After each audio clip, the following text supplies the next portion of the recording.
Di lang di ay mga gwardya ang nagbantay sa Talisay City Hall kay sud na sa pipila ka buwan ani usa ka iro o askal ang uban na sa mga gwardya nga mo roving sa City Hall. Ini ang report ni Femery Dumabok.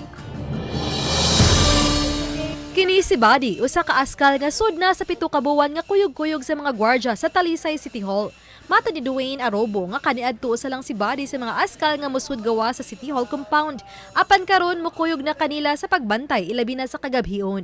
Sila sa mga gwardya ang magbanos-banos na sa pagpakaon sa iro o giisip na nila kining adapted. Maglakaw ko, magwalasing ko, mo cut off na ang mga empleyado sa City Hall. Murag silbi, magnanasan ako sa, manarado ko sa mga mag-inspection ko sa mga magsusunod gina siya.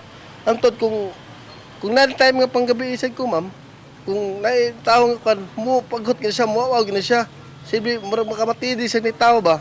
Mula makabantay sa ko niya. Makatabang gid siya, ma'am. Kaya ra yaro ma'am kay og mag-grubing na ma'am, uban-uban na siya. Og diri sad mi og kanang panggabi mi diri, diha ra gid na siya. O diha mo apil og naay mga tao, mo bangkot sa siya, pero dili ingon siya mamaak.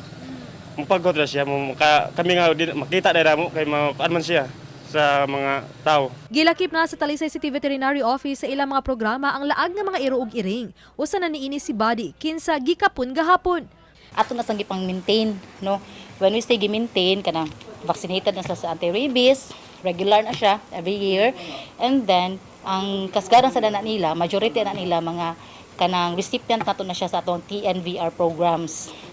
No, so ang kanang TNVR programs na mo na gitawag natong trap, neuter, vaccinate and return.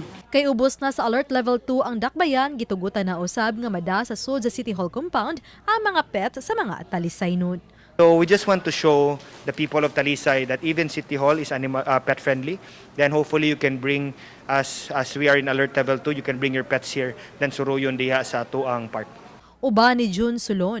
Ako si Femery Dumabok. Balitang Bisdak.